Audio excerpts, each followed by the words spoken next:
اور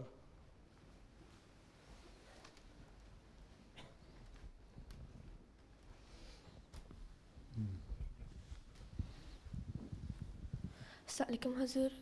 میرا سوال تھا کہ آپ جب افریقہ میں تھے تو ادھر جب آپ نے کام کیا تھا، آپ جب واپس آئے افریقہ سے تو ادھر بعد میں کوئی ترقی ہوئی ہے یا نہیں؟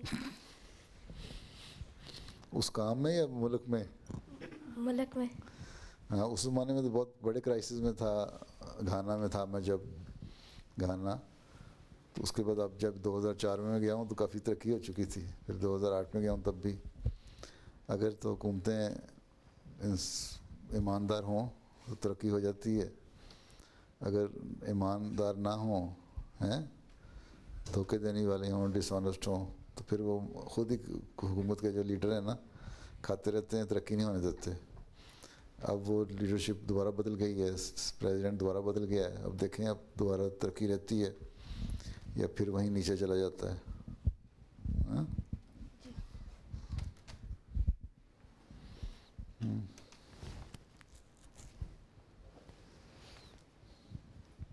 السلام علیکم حضور. میں پوچھنا تھا کہ اگر مسلمان جو نیک کام کرتے ہیں وہ جنت میں جائیں گے اور عیسائی اور ہندو بھی جو نیک کام کرتے ہیں وہ جنت میں جائیں گے، تو ہمارے میں فرق کیا ہے پھر؟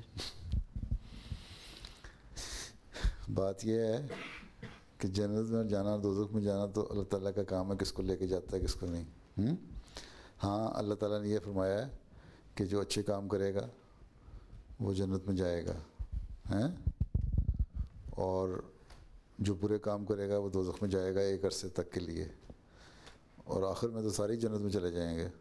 ہیں، ہر جو برا کام بھی کرتا ہے نا اس کو سزا ملتی ہے. اللہ تعالیٰ کہتا ہے ایک عرصے تک، ٹھیک ہے، ایک کچھ ملے گی وقت. اس کے بعد جب ایک وقت آئے گا جب جو دوزخ خالی ہو جائے گی پھر سارے جنت میں بیٹھے ہوں گے. کوئی جنت میں پہلے جائے گا اپنی نیکیوں کی وجہ سے، کوئی بعد میں جائے گا. جہاں تک ایمان کا تعلق ہے، ہر آدمی جو ایمان لاتا ہے، ہیں، مومن بھی اور عیسائی بھی اور یہودی بھی اور مجوسی بھی، یہ سارے جو ہیں نا، ہیں، جو نیک اعمال بجا لائے ہیں، ٹھیک ہے، وہ جنت میں جاتا ہے.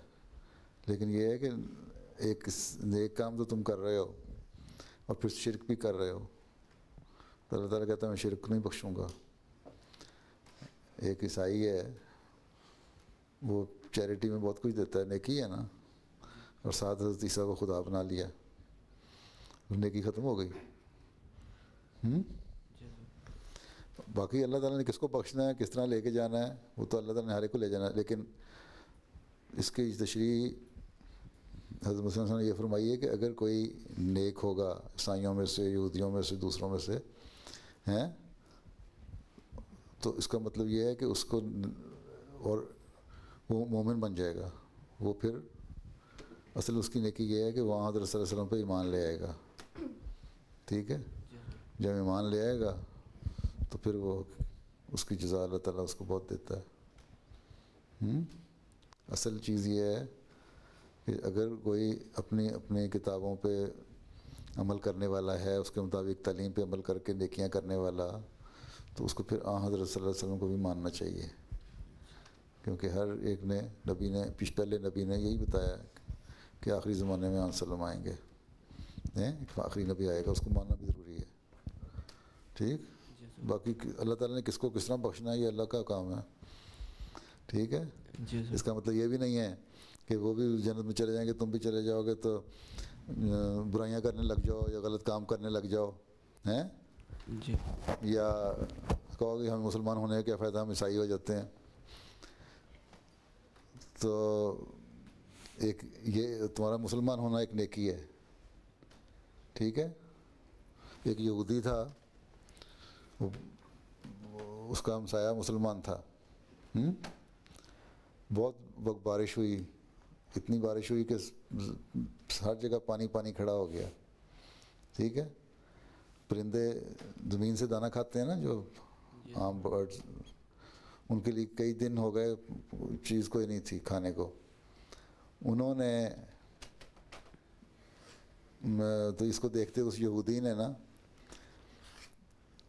اپنی چھت کے اوپر نا، گھر کی چھت کے اوپر روٹی کے ٹکڑے اور دانہ ڈالنا شروع کر دیا. تو مسلمان نے اس کو دیکھا, اس نے کہا کہ تم یہ کیا کر رہے ہو؟ اس نے کہا پرندوں بھوکے پرندے ہیں, ان کو میں دانہ ڈال رہا ہوں, بیچارے مر رہے ہیں بھوک سے. تو مسلمان نے اسے کہا تمہیں کیا فائدہ اس کا, تمہیں یہودی ہو, تمہیں ثواب تو ملنا کوئی نہیں ہیں, جنت میں تمہیں جانا کوئی نہیں. تو اس نے کہا یہ ثواب دینا نہ دینا تمہارا کام تو نہیں ہے, یہ تو اللہ تعالیٰ کا کام ہے. یہودی نے کہا. پھر کچھ سال کے بعد دیکھا کہ وہ مکہ گیا, وہ مسلمان دیکھا تو وہاں وہ یہودی تھا, وہ بھی حج کر رہا تھا, طواف کر رہا تھا. تو مسلمان نے پوچھا تم یہاں کس طرح آ گئے؟ تو یہودی نے کہا کہ بلکہ آگ پرست تھا, یہودی بھی نہیں تھا, آگ پرست تھا. اس نے کہا کہ دیکھو جو میں پرندوں کو کھانا دانہ ڈال رہا تھا نا, وہ نیکی اللہ میاں کو پسند آ گئی. تو اللہ تعالیٰ کو وہ نیکی پسند آئی تو اس نے مجھے توفیق دی کہ میں مسلمان ہو گیا, اور نہ صرف مسلمان ہو گیا, میں حج بھی کر رہا ہوں. اب بتاؤ میں جنت میں جاؤں گا کہ نہیں جاؤں گا؟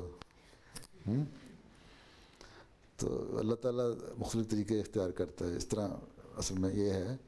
باقی بخشنا نہ بخشنا اللہ تعالیٰ کا کام ہے, کس کو کس طرح بخشنا ہے یہ اللہ بہتر جانتا ہے. اللہ تعالیٰ نے کہا ہے کہ سوائے شرک کے سارے گناہ بخشے جائیں گے.